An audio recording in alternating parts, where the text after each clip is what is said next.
Bien, estamos en línea con la psicóloga María Fernanda Azcoitía, con quien vamos a hablar de un tema muy sensible. María Fernanda, buen mediodía. Hilda Sosa desde Entre Ríos, noticias.ar. Buenos días y muchas gracias por el contacto. María Fernanda Azcoitía, licenciada en psicología, ella actualmente dirige el Centro de Asistencia al Suicida. Aquí en nuestro país, provincia de Buenos Aires, además de integrar la comisión directiva de ASULAC, Asociación de Suicidología de Latinoamérica y el Caribe. María Fernanda, próximamente vas a estar aquí en la ciudad de Victoria, en Entre Ríos, visitándonos y disertando sobre este tema tan sensible que muchas veces incluso se trata de no mencionar la palabra en sí cuando se habla de esta temática, porque está en una delgada línea roja. Sí, así es. Realmente la palabra suicidio cuesta, hay mucho tabú, mucho prejuicio, mucho temor alrededor de esta palabra. De hecho, bueno, hace ya unas décadas que venimos hablando mucho más del tema, sí, pero antes era prácticamente innombrable, ¿no? El CAS, el Centro de Asistencia al Suicida, sí, existe en la Argentina, fue fundado hace ya 53 años, sí, y en su momento te imaginarás que fue pionero en esta temática, porque justamente en aquel momento era sumamente tabú. Algunos autores mencionan y dicen, es tanto lo que genera de dolor, de temor, de tabú, la palabra suicidio, que muchos ni se atreverán a mencionarla, ¿no? Como decías vos, sí, hay una fuerte negación social, pero bueno, justamente, y de eso se trata mi próxima visita a Victoria, en Entre Ríos, justamente la indicación de la prevención es hablar del tema, contrariamente a lo que se piensa, que hablando del tema generamos la idea en los demás.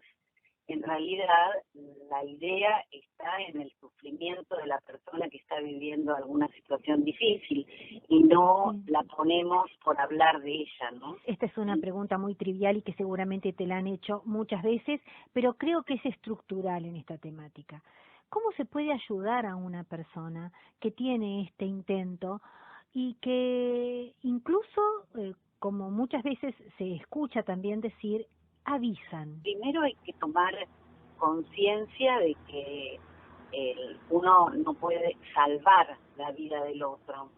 Uno puede estar disponible, estar atento para ver esos avisos o escuchar esos avisos que vos mencionabas, esas señales, pero bueno, no es uno el que salva, sino que los demás podemos poner a disposición del otro nuestra escucha, nuestra atención, nuestro cariño, nuestro interés, y entonces de ese modo, demostrando esa cercanía, es que podemos brindarle recursos y herramientas como para que él mismo busque ayuda, se abra y busque ayuda profesional, contención, etcétera. Pero nosotros mucho podemos hacer. Desde nuestra institución tenemos un lema que decimos: todos podemos ser preventores, porque después es verdad que en muchísimos casos se requiere ayuda profesional específica, pero el suicidio es un proceso. Las personas no toman la decisión de suicidarse de un día para otro, ¿sí? Sí. Y bueno, en todo ese proceso podemos estar cerca, con presencia, estando atentos a esas señales, ¿no? Bien, tomo unas palabras que dijiste recién: uno no puede salvar la vida del otro. Si yo tomo esto que vos decís, digo entonces, si uno no puede salvar la vida del otro, se salva uno mismo. Yo lo digo en términos, digamos, estrictos, en términos de que cada uno tiene que digamos, como esto de salvarse a sí mismo, ¿no? Pero nosotros todos tenemos la posibilidad de ayudar a un otro a salvar su vida, a cuidar su vida, ¿no? Sí. Cuando digo esto de tenemos que tener mucho cuidado con esto de pensar que somos nosotros los que salvamos, porque después, digamos, está todo lo que se refiere a la prevención, ¿no? Que es cuando un suicidio ya ocurrió, donde el suicidio es una muerte que deja más preguntas que respuestas, que deja mucho de zozobra, de culpa, de responsabilidad en esto de cómo no me di cuenta, cómo no vi, todas esas preguntas que te digo que deja. Y bueno, también tenemos que desculpabilizar a quienes están cerca, porque nadie es responsable por la muerte del otro, ¿sí? Por eso es que tenemos que ser cuidadosos con esos términos, y por eso insisto que no es uno el que salva, pero tampoco es uno el que produce la muerte del otro. Pero sí hay mucho en nuestras manos, hay muchísimo en nuestras manos en términos de, sobre todo, presencia, cercanía, estar atentos cuando una persona cambia su modo habitual de ser, de relacionarse con los demás, bueno, y empieza a dar algunos avisos de disconformidad, de malestar, de aislamiento. Sí. Hay que estar atentos y cerca. Bien, María Fernanda, cuando uno habla de suicidio, enseguida uno lo emparenta con palabras como bullying, carencias de todo tipo, externas, internas, el no sentirse parte, el no sentirse reconocido, y tomaría como la figura de un árbol, tomado específicamente en un caso específico, y tengo que, escuchándote a vos, me tengo que ir al bosque y tengo que hablar de una concientización de la sociedad, el ser más empático, el poder escuchar, el no hacer bullying, que es una palabra estructural hoy en día en nuestra contemporaneidad. Así es, todo esto que vos mencionaste es así y se enmarca dentro de lo que se llama factores de riesgo, ¿no? Porque hay una serie de factores de riesgo que hacen que, sumados unos a otros, lleven a la persona a veces a lo que nosotros describimos como un sufrimiento psicológico insoportable, y que eso es lo que lleva a la persona a querer quitarse la vida, a no existir más, porque no puede con ese dolor psicológico, ¿sí? Y por eso, frente a los factores de riesgo, que son muchos de los que vos mencionaste y otros, tenemos que poner los factores protectores. Y los factores protectores tienen que ver con esta empatía que vos mencionás, con la posibilidad de las personas de sentirse útiles, de estar reconocidas, de tener un lugar, ¿no? Un lugar en su familia, en su grupo de pares, en ser, bueno, en definitiva lo que todos necesitamos y buscamos, ser queridos y reconocidos como personas, ¿no? Por eso los factores protectores son tan importantes, y por eso vos mencionaste la palabra concientización. Esto que va a suceder con mi visita a Victoria tiene que ver con la visibilización, la sensibilización, la toma de conciencia de esta realidad que es tan dura para muchas personas y para muchas familias, para muchas comunidades, y que cada vez tenemos que tomar más conciencia y sensibilizarnos al respecto. Específicamente, desde el lugar de trabajo tuyo, desde el rol que ocupás tanto en el Centro de Atención al Suicida en Provincia de Buenos Aires, como también a nivel latinoamericano, ¿qué es esa idea estructural que define a cada persona, que seguramente ustedes en el trabajo de campo específico lo pueden ver in situ allí, cara a cara con el problema? Si vos tuvieses que definir en una palabra a las personas que tienen estos intentos, más allá de lo que hemos escuchado hasta recién, ¿qué nos podrías decir? Una persona que está sufriendo. Muchas veces en los mitos sobre el suicidio se habla de si el suicida es valiente o es cobarde, y tantas cosas más, y en realidad es una persona que está sufriendo. Inclusive nosotros decimos el suicida, pero en realidad no es algo que describe a la condición de la persona, sino nos gusta hablar de una persona que está sufriendo y que se le achica su horizonte vital y lo que quiere es acabar con ese sufrimiento. Entonces la crisis lo agobia tanto que se pierde en esa crisis y con la intención de acabar con su sufrimiento es que intenta quitarse la vida, ¿no? En el trabajo que ustedes realizan profesionalmente con personas que han tenido estos intentos, digo, ¿cómo encaran esas charlas con personas que ves horas antes o días antes o meses antes han creído que todo se terminaba? Lo primero es reconocer la situación que está atravesando. En esta temática no podemos andar con eufemismos o con vueltas o suavizando las situaciones. Las personas que atraviesan estas situaciones, perdón, la redundancia de su vida, requieren que hablemos en forma directa de lo que está pasando. Entonces no damos vuelta, hablamos realmente de lo que le está pasando.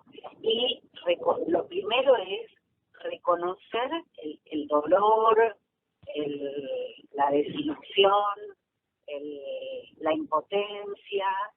Reconocer todo eso que están viviendo es un modo de reconocerlos como personas, ¿no? Que es lo que muchas veces les está sucediendo lo contrario en los ámbitos en donde están. El nuestro es un voluntariado telefónico, además de una serie de actividades que hacemos en forma presencial o bueno, en este momento virtual, post pandemia, o ya que así lo empezamos a hacer durante la pandemia.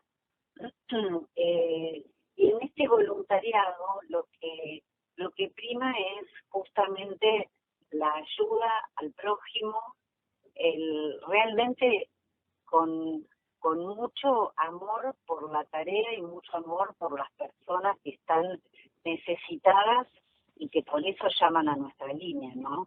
Es una de esas tareas que no se pueden hacer solamente desde lo técnico, sino que tiene que haber una vocación de servicio y de amor al prójimo.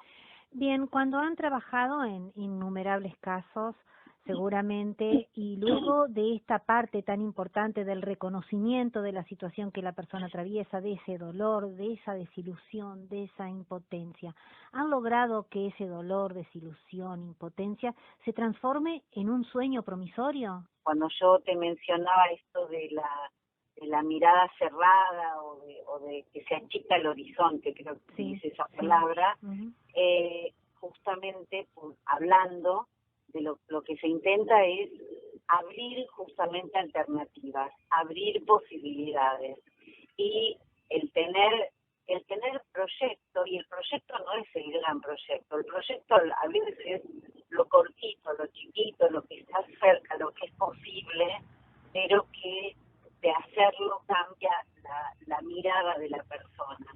Entonces, una vez que puede salir de ese horizonte achicado, es que puede empezar a mirar otras situaciones y ver posibilidades y después allí empezar a construir otros proyectos. Eso se logra con ayuda, con acompañamiento, ¿no? Sí. No todas las personas lo pueden lograr solas, necesitan de ayuda. Que la ayuda, en muchos casos, tiene que ser ayuda profesional, y en otros casos, la ayuda viene por los factores fortalecedores que yo te mencionaba. Puede ser empezar a participar en un lugar, tener, no sé, dependiendo de la edad de la persona, pero acercarse a algún grupo para participar en una iglesia, en los scouts, en, no sé, algún grupo de acción social, tener como otros objetivos en la vida, ¿no? Ese trabajo articulado entre lo que es el ser individual y la sociedad. Totalmente. Por eso, cuando empezábamos nuestra conversación, no sé si recordás, pero yo mencioné que mucho tenemos que hacer en esto de la negación social del suicidio, sí. Y justamente la salida también es comunitaria, no es individualista. María Fernanda, recién mencionaste que ustedes trabajan telefónicamente. ¿A qué teléfono puede llamar una persona que no se encuentre en un buen estado anímico? Sí. asistenciaalsuicida.org.ar. Perfecto. María Fernanda, entonces te vamos a tener aquí en la ciudad de Victoria, personalmente, disertando, el sábado 30 de abril a las 15 horas en la Sociedad Italiana. Así que, bueno, la verdad es que es parte de la misión de nuestro centro trabajar en prevención, y por eso agradezco a las personas de Victoria que están, digamos, gestionando y generando ya desde hace mucho tiempo esta conciencia, y por eso es que hemos combinado esta visita presencial. A Laura Pérez, una interlocutora muy comprometida con esta tarea, y que junto con otras personas están organizando este encuentro, bueno, que va a ser una oportunidad para charlar, para no solamente dar una exposición, sino que pueda haber preguntas y podamos hablar de cómo aportar cada uno desde su lugar. Perfecto, muy bien. Licenciada María Fernanda Azcoitía, muchas gracias por haber atendido EntreRíosNoticias.ar. Y María Fernanda, me voy con una de tus frases. La salida es comunitaria, no individual. Creo que ahí esas palabras definen todo. Bueno, muchas gracias, Hilda, por esta oportunidad. Todo suma. Y aprovecho para mencionar, es un minutito más nada más, sí. Aprovecho para mencionar que la Organización Mundial de la Salud brinda indicaciones precisas para los medios de comunicación en términos de comprometerse también con esta sensibilización y que en la prevención. Y notas como esta ayudan justamente a eso, porque hay mucho tabú en esto de no hablar, para no provocar ninguna idea, etcétera. Y la Organización Mundial de la Salud dice: del suicidio los medios tienen que hablar responsablemente, con conciencia, pero tienen que ayudar a la prevención. Y estas notas son justamente eso, así que muchas gracias.